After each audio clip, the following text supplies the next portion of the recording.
Bueno, pues mi nombre es Juan Luis Ramos, yo soy ingeniero agrónomo y llevo ya unos años, 10 años dedicándome al tema del biogás y la digestión anaerobia. Entonces Axel hizo un poco la introducción del proyecto para que conozcan un poco el contexto del trabajo que estamos realizando y de esta jornada, y yo me voy a encargar de explicarles un poquito en qué consiste la tecnología y la oportunidad que puede representar para los que produzcan residuos orgánicos y quieran valorizarlos, ¿no? Entonces, la digestión anaerobia, que es de lo que ha estado hablando Axel, sirve para tratar casi cualquier tipo de residuo orgánico. Igual que el compost, pues la digestión anaerobia es en ausencia de oxígeno. El compost sería con oxígeno, la digestión anaerobia sin oxígeno.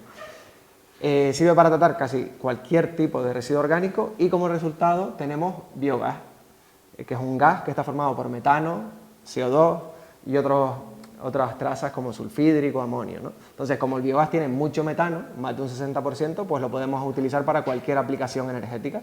Puede ser para calentar agua, para cocinar, para producir electricidad o ya usos más avanzados que veremos después, ¿no? Entonces, como ventaja, produce energía renovable, reduces los olores mucho, reduces el volumen del residuo en torno a un 10%, obtienes un subproducto que puedes utilizar como fertilizante que tiene una carga de microorganismos mucho más baja que el producto original, de coliformes y salmonela, ¿vale? No se higieniza del todo, pero sí baja mucho la carga de microorganismos, y además mejoras las propiedades fertilizantes porque todos aquellos nutrientes que estaban en forma orgánica pues pasan a estar de forma mineral, que son más asimilables por las plantas, ¿no? Entonces, esto es un poco el ciclo de la digestión anaerobia. Básicamente, estiércoles animales, residuos vegetales o restos de cocina, los podemos meter dentro de un digestor anaerobio, que hay de muchas formas, como veremos ahora, y ese digestor dentro va a tener unos microorganismos que van a estar trabajando todos en sinergia para producir, por un lado, biogás, que lo utilizamos para calor y electricidad, ya sea para vender a la red o para autoconsumo en nuestras granjas, explotaciones, o hoteles o casas rurales, y por otro lado tenemos el fertilizante orgánico, que lo ideal es que vuelva a la agricultura, ¿no? Así que es un proceso que es economía verde, porque producimos energía renovable, circular, ¿no? Porque estamos cerrando el ciclo de nutrientes, y además protege el medio ambiente, porque allí donde hay un digestor ya los residuos van a empezar a tratarse correctamente, ¿no? Porque vamos a saber el valor que tienen y lo que nos puede aportar. Vale.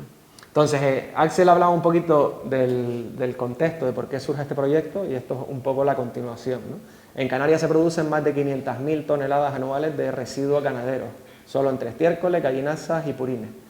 Estas casi 500.000 son las que nosotros hemos calculado que podrían aprovecharse para producir energía en forma de biogás, ¿vale? Porque normalmente hay gran parte de estos residuos que ya tienen sus usos, ¿no? Por ejemplo, el estiércol vacuno en Canarias se suele utilizar mucho directamente en agricultura porque es muy valioso, ¿no? Entonces, no todo el estiércol vacuno estaría disponible para producir energía, ya que alguno va directamente a campo, ¿no? Bueno, nosotros hemos calculado más o menos 500.000 toneladas anuales y daría para producir esa energía eléctrica, en este caso está calculada en forma eléctrica, en cada una de las islas.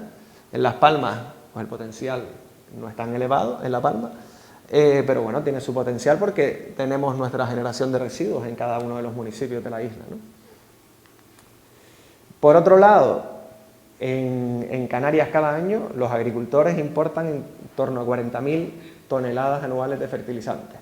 Fertilizantes que son fertilizantes minerales, pero también fertilizantes orgánicos que vienen del norte de Europa, de sus granjas, y nosotros los compramos, cuando en realidad aquí tenemos los recursos para producir nuestros propios fertilizantes, ¿no? Y así la agricultura canaria pues se gasta unos 26 millones de euros al año en comprar fertilizantes de fuera que podríamos tener aquí, podríamos abaratar esta factura y producirlos localmente, ¿no? Gracias a los residuos orgánicos. Entonces nosotros, siempre que estamos en jornadas y hablando con agricultores y con ganaderos y tal, pues lo que solemos decir es que estamos tirando a la basura y desechando recursos que son muy escasos en Canarias para reciclar nutrientes, para producir energía, reciclar materia orgánica, incluso generar empleo y economía local y rural, ¿no? En las zonas rurales, además, que suelen ser las más necesitadas. Y estos recursos pues podrían ser desechos de plátano, restos de pescado, restos de mataderos, estiércoles, los residuos orgánicos de los hoteles, las algas incluso que llegan a las playas, o los lodos de depuradora, ¿no? o incluso las naranjas que están en el contenedor aquí abajo de la nave, que están ahí, que se ve que son un desecho agrícola porque no se han conseguido vender, se están poniendo malas y están allí, ¿no? Entonces, el proceso industrial de cómo sería la digestión anaerobia, pues básicamente en la granja recogemos los estiércoles, purines o gallinasa, los llevamos normalmente a una balsa de acumulación, desde donde los bombeamos con una bombita preparada para aplicaciones ganaderas a un digestor anaerobio. Ese digestor anaerobio, que otra vez es esta misma foto, va a estar estanco para que no entre oxígeno, por eso tiene condiciones anaerobias, ¿no? Y trabaja en los microorganismos. Y lo que ven aquí como inflado así, ¿no? En forma de cubierta, es porque está lleno de biogás, que es lo que nos va a servir para producir energía. Entonces ese biogás lo vamos a sacar por la parte superior del biodigestor, lo vamos a impulsar con una soplante, un compresor, pasa por unos sistemas de limpieza para eliminar el vapor de agua y tal, y ya puede ir a producir energía. En este caso es un generador, como cualquier generador que vean, pero un plan un poco más grande, que produce tanto electricidad como calor en forma de agua caliente. Y normalmente, en muchos casos, esa agua caliente se reutiliza parte para calentar el biodigestor, porque las bacterias, como organismos vivos que son, pues están más cómodas trabajando a una temperatura de 30 a 35 grados, ¿no? Aunque también pueden trabajar a temperatura ambiente sin ningún problema. Y por otro lado tendríamos ese fertilizante orgánico que lo ideal es que vuelva a la agricultura. Esta es una foto de típico sistema de los países del norte de Europa que tienen grandes cantidades de digestato que repartir en las tierras agrícolas, ¿no? Entonces el digestor es el corazón del proceso y tipos de digestores hay muchos, ¿vale? Están lo que nosotros llamamos tecnificados, son alta tecnología, grandes dimensiones para tratar grandes cantidades de residuos orgánicos. Y los digestores no tecnificados, que son los típicos que se utilizan en los países en vías de desarrollo, como Sudamérica, en este caso es Costa Rica, o el sudeste asiático, por ejemplo, se utilizan mucho. ¿Vale? Estos son muy baratos, tienen sus limitaciones, y estos son más caros y son más eficientes, digamos, produciendo biogás. ¿Vale? Entonces, las diferencias básicamente es que los tecnificados se controla la temperatura, están agitándose constantemente, tienen muchísimos sensores, controles automáticos, y ese biogás, que genera muchísimo biogás porque son instalaciones muy grandes, pues se utiliza para producir electricidad, calor o incluso para depurarse e inyectarse en las redes de gas natural, que no sé si con esto de la guerra de Rusia y Ucrania y tal habrán escuchado que el gas natural está carísimo, pues la Unión Europea está promoviendo mucho el biogás para depurarse e inyectarse en las redes de gas natural en forma de biometano. Y los digestores no tecnificados, pues los usos más comunes es el biogás es utilizarlo en calderas para producir agua caliente, en generadores para producir electricidad o incluso utilizarlo para cocinar o iluminar en las casas, ¿no? Aquí en La Palma ahora mismo salió hace una semana la noticia que se estaba promoviendo un biodigestor para utilizar los lodos de las depuradoras por parte de Canaragua, no sé si lo habrán escuchado, y la idea también que tienen es utilizar otros residuos orgánicos que se generan en el sector agroindustrial. No sé si alguno lo había escuchado, pero se está promoviendo, ahora ha salido un par de noticias y tal, y está ahí en prensa, ¿no? Entonces nosotros, como decía Axel, pensando en las características de la ganadería y la agricultura canaria, son explotaciones normalmente pequeñas, dispersas por el territorio, y que cada uno tiene sus necesidades energéticas y su producción de residuos, ¿no? Entonces nosotros estamos promoviendo un poco más la biodigestión a escala en las granjas y descentralizada. En vez de coger residuos de diferentes granjas y llevarlas a un mismo digestor, que cada uno pueda producir su biogás si así lo desea, ¿no? Entonces uno de los trabajos que hemos hecho en la universidad es hacer una planta piloto de autoconstrucción de ese tipo de digestores no tecnificados, que son mucho más económicos, pero haciendo ciertas mejoras para que cumplan con toda la normativa de seguridad y que sean muy eficientes también degradando materia orgánica, ¿no? Este es el proceso de construcción de la planta que hemos llevado, ¿no? El replanteo, excavación, terminando la excavación y ya luego montando estos tipos de biodigestores que son de tipo textil, ¿vale? Son unos plásticos que ya vienen prefabricados, vienen preparados, y simplemente cuando hicimos la zanja, bueno, los acomodamos en unas bases de fibra de vidrio y ya colocamos los biodigestores, los llenamos de estiércol vacuno, porque en la digestión anaerobia los microorganismos que la llevan a cabo viven en el rumen vacuno, por eso las vacas al eructar producen metano, ¿no? Y dicen que contaminan tanto. Entonces con el estiércol vacuno puedes arrancar de cero los biodigestores anaerobios. Cargas inicialmente con estiércol vacuno y ya luego puedes meter cualquier tipo de residuo orgánico, ¿vale? Entonces aquí empezamos a cargar con estiércol vacuno y los biodigestores ya van tomando forma hasta que ya al final quedan completamente hinchados. El nivel de líquido llega hasta aquí, hasta el nivel del suelo, y todo lo que hay por encima es biogás, ¿vale? Ese biogás lo hemos recogido por medio de unas tuberías, contamos la producción de biogás con unos contadores de gas muy comunes y bueno, luego pues podemos, nosotros en este caso hemos hecho lo más barato, que es comprar unos quemadores, unos hornos, ¿no? Una cocina, digamos, que funciona con biogás. Entonces, para demostrarlo, pues aquí tenemos un vídeo quemando biogás y hirviendo un poco de agua. Ese mismo biogás se podría quemar en generadores o se podría quemar en calderas. Esa es una bolsa de biogás de unos 3 metros cúbicos. Eso es a partir de purín porcino, que es la última experimentación que hemos hecho allí, ¿vale? Entonces, pueden ver que se puede utilizar perfectamente para producir energía, ¿no? Si se quema y puede cocinar, se puede utilizar para producir electricidad o agua caliente en caldera, sin ningún tipo de problema. En cambio, está la otra pata de biodigestores, que seguramente lo que se esté promoviendo con Canaragua, que son biodigestores grandes y tecnificados. A ver si... ¿Hay conexión a internet aquí? A ver. Ah, vale, no se va a ver. Bueno. Que era un vídeo y está enlazado a internet, creo. Pero bueno, no pasa nada. A ver. No pasa nada, da igual, tampoco. No pasa nada. O sea, era un poco para que vieran cómo eran las plantas de biogás grandes, pero aquí también pueden ver algunas fotos de diferentes proyectos, desde Chile hasta España. Por ejemplo, estos dos digestores, que son enormes, son de 2.200 metros cúbicos cada uno. No, perdón, estos son de 5.000 metros cúbicos, no se ve la tabla entera. Estos están en Gran Canaria, en el parque ambiental, donde se tratan los lodos de depuradora y la fracción orgánica de los residuos sólidos urbanos. Entonces esto produce unos 6 megavatios de potencia eléctrica a partir de biogás, ¿vale? Pero luego tenemos proyectos aquí de Estados Unidos, que son otro tipo de digestores que están como enterrados, hechos de hormigón. Que es más este es de una industria láctea, y ven que es una especie de digestor metálico, ¿vale? Hay muchos tipos de digestores. Este es simplemente una laguna de purines que se ha cubierto, ¿vale? En Chile se ha cubierto y tiene 40.000 metros cúbicos de capacidad y tiene para producir 1,5 megavatios de electricidad. Entonces hay muchos tipos diferentes de biodigestores y todo el biogás siempre se utiliza para alguna de estas aplicaciones. Como les decía, es producir calor en forma de agua caliente o cocinar, que estaría en un escalón más arriba, ¿no?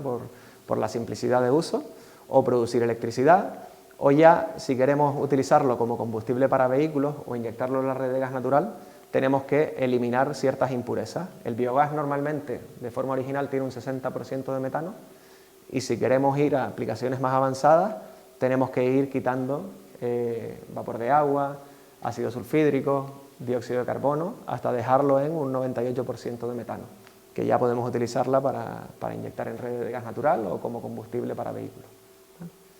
Pero para calor y electricidad solo habría que quitar el vapor de agua y el ácido sulfídrico.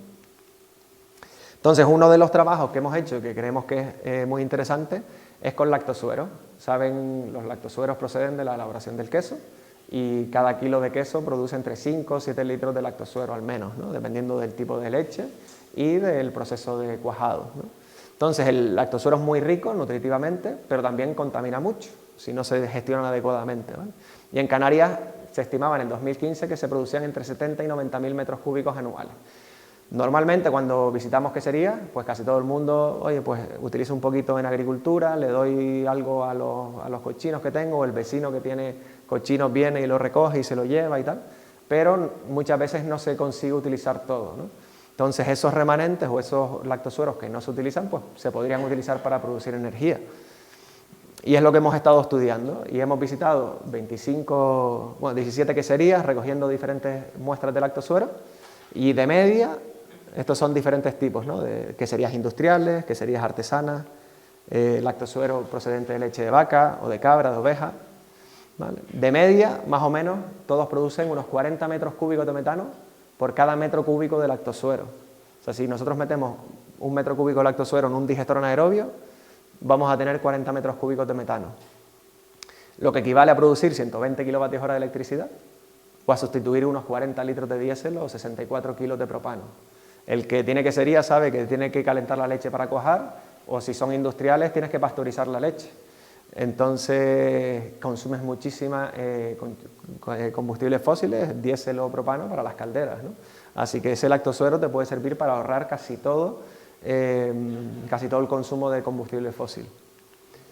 Pero no solo el lactosuero, también con purín porcino, que estamos ahora también estudiándolo, pues cada tonelada de purín porcino puedes producir unos 20 metros cúbicos de metano, con los que produciría 60 kilovatios hora de electricidad, o podría sustituir unos 20 litros de diésel. Y así lo mismo con el estiércol vacuno, pues podrías producir unos 16 metros cúbicos de metano por tonelada de estiércol vacuno, y por tanto generar 48 kilovatios hora de electricidad, o sustituir 15,6 litros de diésel en caldera. ¿Vale? Con gallinaza estaba aquí, pero se han tapado los números, se ha descolocado la presentación. Entonces, por ejemplo, en Tenerife estuvimos durante un año con nuestra planta piloto trabajando con la quesería de Benijos. Nos traían el lactosuero en depósitos de 1000 litros y nosotros cada día íbamos alimentando los biodigestores, ¿no? Entonces, al final, los resultados lo que nos indicaron fue que la quesería de Benijos, que consumía más de 3000 euros de diésel al mes en las calderas para pasteurizar, podía ahorrar más del 80% de ese diésel utilizando el lactosuero para producir biogás y el biogás metiéndolo en las calderas. Y además, la quesería de Benijos, claro, una gran quesería, creo que produce unos 5 o 6000 litros de lactosuero al día, o más, puede ser, tiene que pagar un gestor de residuos. Pues el proceso, además, reducía el 90% de la demanda química de oxígeno del lactosuero, de la carga orgánica del lactosuero, como que lo depuraba, digamos, ¿no? Y reducía muchísimo su carga contaminante. Así que podían producir energía para sustituir el diésel en caldera y reducir mucho la carga contaminante del lactosuero. Y luego, por otro lado, también estamos ahora trabajando con una granja de cochinos de cerca de la laguna, y también con muy buenos resultados. La de cubo también, la carga orgánica del residuo se reduce casi un 90%, y los resultados energéticos todavía no los hemos procesado, pero va bastante bien, ¿no? Y eso hemos estado haciendo este año. El año anterior fue con la quesería de Benijos. Y aparte, como les decía, está la parte energética y la parte del fertilizante, ¿no? Entonces, ese digestato, que nos podríamos haber traído una muestra, ahora que lo pienso. Ese digestato se puede utilizar como fertilizante en agricultura por fertirriego, ¿no? Es un líquido, bastante líquido, y se podría inyectar por fertirriego. Entonces hemos estado haciendo ensayos de fertilización de cultivos forrajeros en la escuela, que han ido muy bien, y también hemos probado a fertilizar el campo de golf de la laguna. Y estamos ahí haciendo pruebas y va bastante bien. El césped no se ve afectado, crece perfectamente, y con los cultivos forrajeros pues tampoco vimos diferencia entre lo que era utilizar el digestato y utilizar fertilizantes minerales, ¿no? Aquí algunas fotos de los ensayos en el campo de golf de la laguna aplicando el digestato como fertilizante. Vale. Bueno, eso es todo. Muchas gracias, y si tienen alguna pregunta, yo creo que al final... Sí, al final pueden hacer preguntas y tal.